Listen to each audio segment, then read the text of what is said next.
वक्त हो चला है उत्तर प्रदेश की बड़ी खबरों का। नमस्कार, मैं हूं आपके साथ शुभी शुक्ला और आप देख रहे हैं नेशन नाउ समाचार।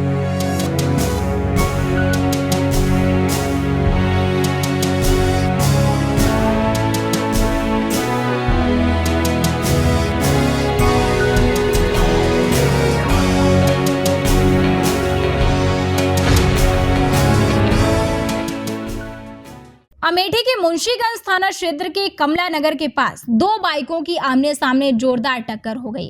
हादसे में एक युवक की मौके पर ही मौत हो गई, जबकि एक बच्चे समेत 5 लोग गंभीर रूप से घायल हो गए। सभी घायलों को जिला अस्पताल में भर्ती कराया गया है, जहां उनका इलाज जारी है। पुलिस ने शव को कब्जे में लेकर पोस्टमार्टम के लिए भेज दिया है और पूरे मामले की जाँच शुरू कर दी गई है। अमेठी के गौरीगंज कोतवाली क्षेत्र के नेता रोड पर तेज रफ्तार पिकअप ने बाइक सवार को जोरदार टक्कर मार दी। हादसे में युवक गंभीर रूप से घायल हो गया। उसे तुरंत जिला अस्पताल ले जाया गया, जहां इलाज के दौरान उसकी मौत हो गई। पुलिस ने शव को कब्जे में लेकर पोस्टमार्टम के लिए भेज दिया और दुर्घटना की जांच में जुट गई है। हमीरपुर के सुमेरपुर थाना क्षेत्र में एक बच्ची के साथ दुष्कर्म का सनसनीखेज मामला सामने आया है। आरोप है कि 2 लोगों ने वारदात को अंजाम दिया, जिसमें एक आरोपी बच्ची का रिश्तेदार है। पुलिस ने एक आरोपी को गिरफ्तार कर लिया है, जबकि दूसरा अभी फरार है। मामले को लेकर इलाके में आक्रोश है और पुलिस आगे की कार्यवाही में जुटी हुई है। कानपुर देहात के मूसा नगर क्षेत्र में दुष्कर्म पीड़िता पुलिस की लापरवाही से परेशान है। पीड़िता का आरोप है कि मुकदमा दर्ज होने के बावजूद आरोपी खुलेआम घूम रहे हैं और उसे धमका रहे हैं। कार्यवाही न होने से नाराज पीड़िता ने भूख हड़ताल की चेतावनी दी है। मामला पुलिस की कार्यप्रणाली पर गंभीर सवाल खड़े कर रहा है। क्या मामला है? मेरे साथ में 17 मार्च को घटना हुई थी, करीब 9:30 बजे की लमसम। नितेश सचान ने मेरे साथ मतलब बलात्कार किया। आयुष सचान गांव के सरकारी टेबल के पीछे मतलब गांव के सरकारी टेबल के बाहर पहरा दे रहा था। जब हमने रो के मतलब शिकायत करने की कोशिश की, नितेश सचान ने मुझको जान से मारने की कोशिश की। जब हमने मतलब वहाँ पुलिस थाना गए तो वहाँ पे मेरी मतलब कोई सुनवाई नहीं हो रही थी। वहाँ पे हमको दबका के भगा दिया जा रहा था बड़े मुश्किलों पे। मेरे 5 अप्रैल को मुकदमा लिखा गया है।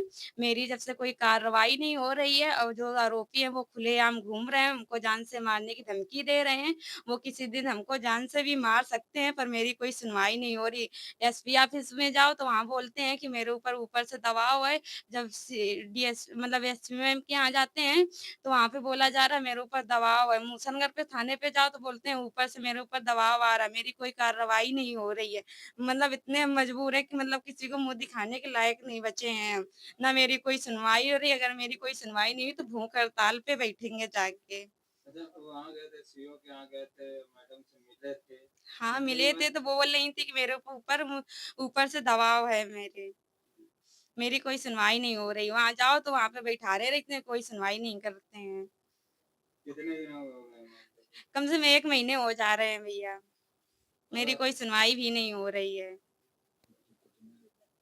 अच्छा, आरोपियों को कहीं देखा है क्या? इस बारे में हाँ, पुलिस को जानकारी दी? आरोपी को हमको मतलब खुलेआम धमकी दे रहे हैं। यहीं पे हम मतलब जाते हैं, रास्ते में मिलते हैं तो हमको खुलेआम धमकी दे रहे हैं। हमीरपुर के राठ कस्बे में स्मार्ट मीटर को लेकर लोगों का गुस्सा फूट पड़ा है। आयोजित महा कैंप में सैकड़ों उपभोक्ताओं ने गलत मीटर रीडिंग और बढ़े हुए बिजली बिल की शिकायत की। लोगों ने आरोप लगाया कि मीटर लगने के बाद बिल कई गुना बढ़ गए हैं। अधिकारियों ने शिकायतों के समाधान का आश्वासन दिया है, लेकिन लोगों में नाराजगी बनी हुई है। झांसी के चिरगांव थाना क्षेत्र के करगुमा गांव में अराजक तत्वों ने डॉक्टर भीमराव अंबेडकर की प्रतिमा को क्षतिग्रस्त कर दिया।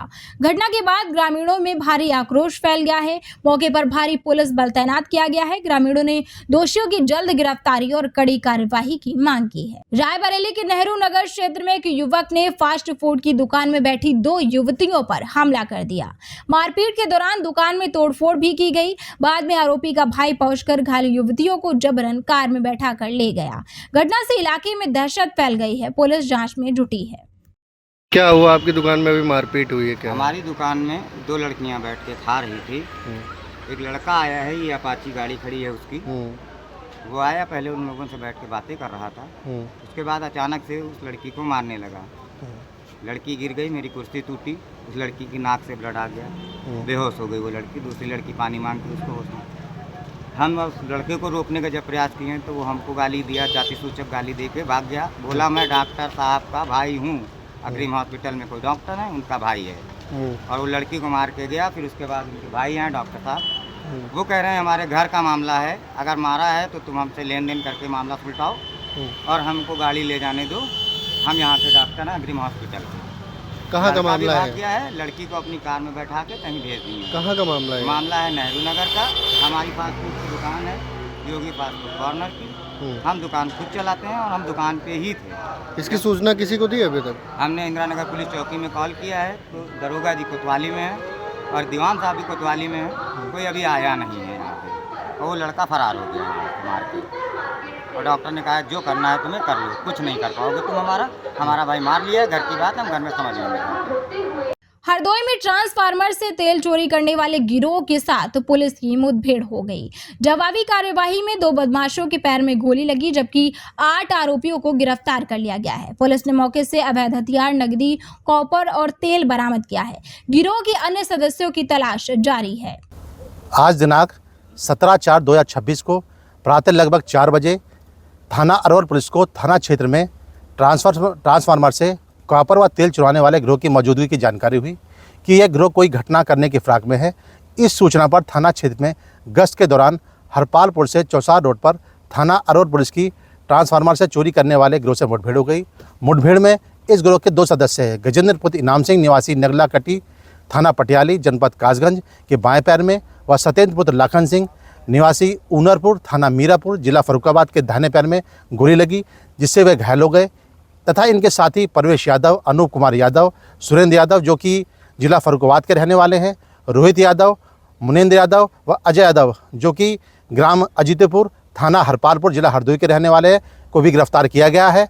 घायल बदमाशों को उपचार हेतु CHC हरपालपुर भेजा गया है।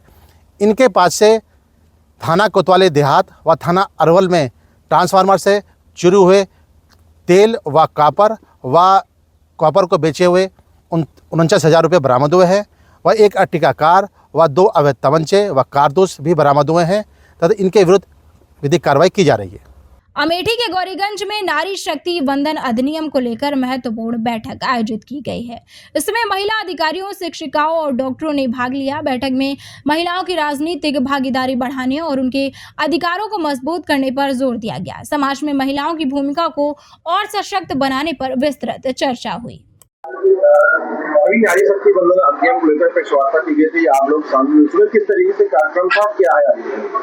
नारी शक्ति बंधन अधिनियम अभी लागू हुआ है। हमारे एक बहुत महत्वपूर्ण अधिनियम है जो महिलाओं को सशक्त करने के लिए एक अग्रणी भूमिका निभाएगा। हमारी महिलाएं हर क्षेत्र में सशक्त हैं, हर सरकारी तंत्र में महिलाएं हैं, महिलाएं पत्रकार हैं, वकील हैं, हर पेशे में महिलाएं अपना परिचय लहरा रही हैं। लेकिन राजनीतिक तौर पे जहां नेतृत्व की बात आती है, कहीं न कहीं महिलाएं दबा दी जाती हैं।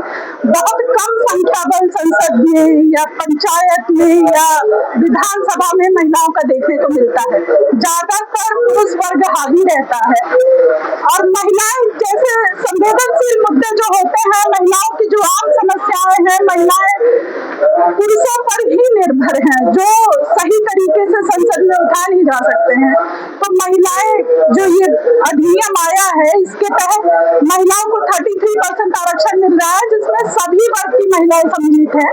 इसका हर 15 वर्षीय रोटेशन है, जिससे SC/ST से लेके OBC से लेके सामान्य वर्ग की सभी महिलाओं को लाभ मिलेगा। कोई जातिगत आरक्षण नहीं है। इसके लिए सरकार को मैं तहे दिल से आभार व्यक्त करती हूँ। महिलाएं जैसे अपने समाज में अग्रणी भूमिका निभा रही है, लोकतंत्र में भी उनका परचम लहराएगा और एक बेहतर परिवर्तन देखने को मिलेगा। तहसील सभागार में अभी नारी शक्ति वंदन अधिनियम के तहत एक वार्ता रखी गई, जिसमें तमाम महिलाओं ने हिस्सा लिया। किस तरीके से कार्यक्रम था, इसका उद्देश्य क्या? देखिए, बहुत ही हमारी महत्वाकांक्षी योजना है या नारी सशक्तिकरण एक ऐसी संकल्पना है जो हमेशा वर्षों से ही प्रभावी रही है और इसी के क्रम में भारत सरकार और ने अधिनियम को पूरे बहस के उपरांत पारित किया है, जिसमें लोकसभा एवं राज्य विधानसभाओं में 33% आरक्षण का एक बिल पास किया है। महत्वपूर्ण चीज ये है कि ये पूरी बहस उपरांत हुआ है, यानी कि इसमें प्रोज एंड कॉन्स, उसके जो फायदे नुकसान सबका समेकित रूप से आकलन किया गया और फिर उसको एक ड्राफ्ट के रूप में जनता के समक्ष रखा गया। निश्चित रूप से जो चीजें नीति निर्माण में आएंगी वो नीति क्रियान्वयन में भी आएंगी, उसी का implementation as officers as public at large पे हम लोग कराएंगे। तो एक बहुत ही अच्छी चीज हुई है और उत्साहित महिलाएं जो प्रबुद्ध वर्ग से आती हैं उन्होंने यहाँ पे आके अपना खुद से वॉलंटरी कंट्रीब्यूशन करके अपने मंतव्य रखे हैं कि क्या उसके पहले की चीजें थी और ये अधिनियम कैसे आगे आने वाले भारत को नई दिशा दशा देगा। मेरठ में खाद्य विभाग और पुलिस की संयुक्त कार्यवाही में नकली पनीर बनाने वाले बड़े गिरोह का भंडाफोड़ हुआ है।